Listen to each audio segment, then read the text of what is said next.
नमस्कार दोस्तों, आज हम लोग बात करेंगे चाइना इतना आगे क्यों बढ़ रहा है। आप जनसंख्या के मामले में देखेंगे भारत और चीन, चाइना नंबर 1 पे है जनसंख्या के मामले में और उसके बाद नंबर 2 पे भारत का नाम आता है। एक तरफ आप देखेंगे चाइना में जो भी डेली यूजेस चीज आप यूज कर रहे हैं, डेली यूजेस छोटे से छुंची से लेके एरोप्लेन तक सब चीज बन रहा है। और अगले तरफ देखेंगे तो भारत में पूरी बेसिक चीज के लिए भी हमको संघर्ष करना पड़ रहा है। आप अगर देखेंगे जब 1949 में चीन और भारत को देखेंगे तो वहाँ पर तो भारत चीन से आगे था डेवलपमेंट के मामले में और चीन का हालत बहुत ही खराब था। आखिर क्या हुआ कि चाइना अभी भारत के डेवलपमेंट से बहुत आगे है, जहाँ पर हम बराबरी भी नहीं कर सकते। एक तरफ जहाँ पर हम डेली बेसिक चीज के लिए हम तरसते हैं, वहाँ पर चाइना बहुत आगे चल चुका है। आप लोग के मन में ऐसे सवाल हमेशा आते ही हैं और एक सवाल आपके मन में हमेशा आता ही रहेगा और आगे भी आता रहेगा। और दोस्तों, और एक सवाल हमेशा आपके मन में हमेशा आता है, जो कि क्या भारत चीन की बराबरी कभी कर पाएगा या ऐसे ही चीन हमसे बहुत आगे चलता रहेगा। तो दोस्तों,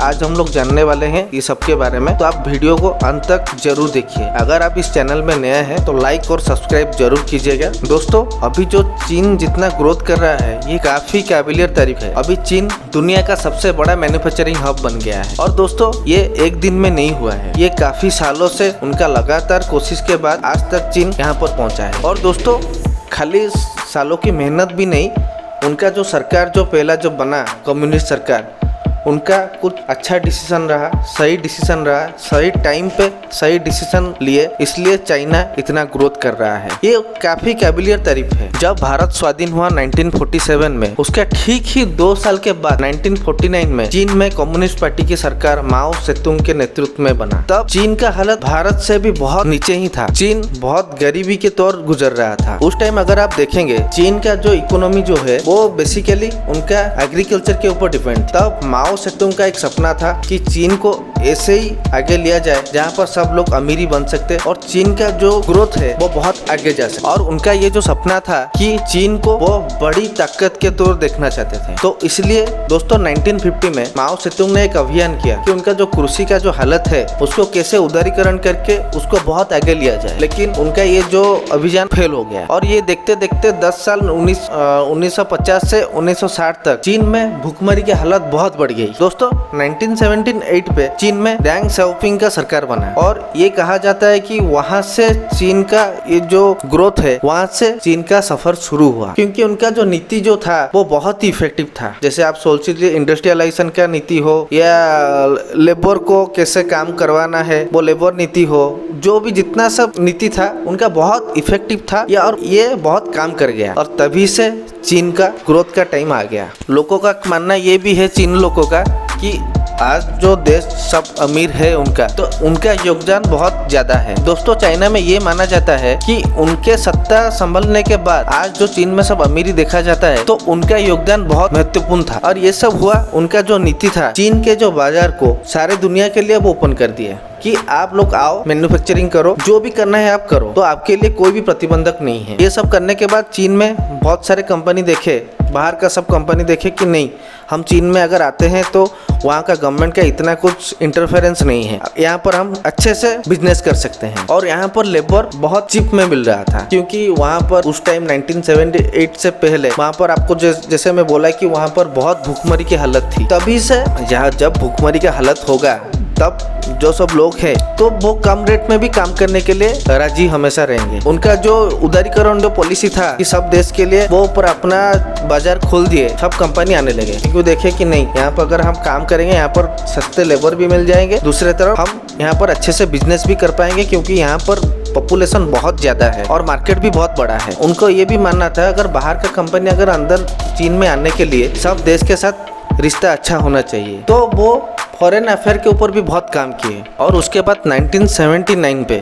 अमेरिका ने देखा कि वहाँ पर जैसे आपको मैं बोला लेबर सस्ता है और यहाँ पर जैसे बोला बेकारी बहुत ज्यादा है, अगर हम लोग आते हैं तो लेबर सस्ती में मिलेगा और व्यापार करने के लिए वहाँ पर पॉपुलेशन भी बहुत ज्यादा है, तो अमेरिका ने उसका भरपूर फायदा उठाया। इसलिए अमेरिका के बहुत सारे कंपनी, बहुत सारे बड़े बड़े कंपनी आके चीन में निवेश करने लगे और वहाँ पर ऐसे करने से लेबर लोग को काम मिलता गया। और जाओपिंग ने किसानों के लिए भी बहुत अच्छा काम किया। जाओपिंग ने वो देखे कि जितना जगह खाली है जो गवर्नमेंट का प्रतिबंधक था, इसलिए वो खेती भी नहीं कर पाते। तो जाओपिंग ने ये सबको खोल दिया कि जहाँ पर जमीन खाली है तो आप लोग एग्रीकल्चर कर सकते हैं।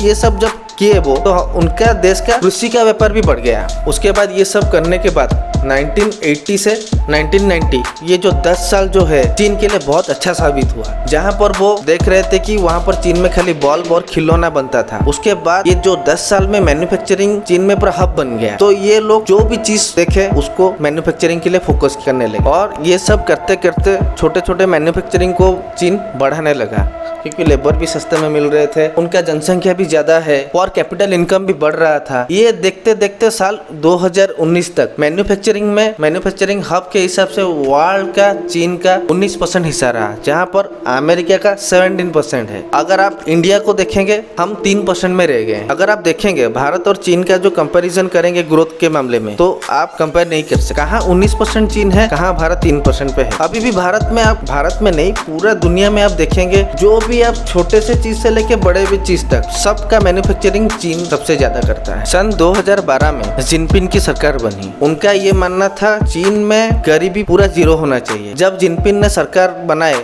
उस टाइम 10 करोड़ से भी ज्यादा गरीबी थे। उस टाइम जिनपिंग ने बोले कि अगर देश का तरक्की और भी आगे करना है तो ये गरीबी हटाना पड़ेगा। श्री जिनपिंग ने बहुत सारे नीति प्रणयन किए, उनमें से 2.5 करोड़ से भी ज्यादा मकान बना के भी इन लोगों को दिया गया। और जो 10 करोड़ का जो गरीबी का जो था रेखा में थे, वो ज्यादातर कृषि से जुड़ी आदमी लोग थे सब। इसलिए वो बहुत सारा नीति वो कृषि को ज्यादा बढ़ाने के लिए भी कर रहे थे। और वो जब सरकार बनाए, उनका जो नीति है वो सरकार के लिए ठीक होना चाहिए। उनके वो नीति के हिसाब से सरकार जो करेगा, जो डिसीजन लेगा, जनसाधारण को मानना कंपलसरी है। और जहां पर भारत में एक बिल संसद में पास होने के बाद कहीं सालों बीत जाते हैं तो सरकार भी बदल जाता है। इसीलिए चीन हमसे बहुत आगे है। अगर कोई भी नीति आता है, अगर उसको इम्प्लीमेंटेशन अगर जल्दी नहीं होगा तो उसका रिजल्ट दिखने को नहीं मिलेगा। वहाँ पर चीन में सब नीति जल्दी पास हो जाता है और जल्दी इम्प्लीमेंटेशन होता है।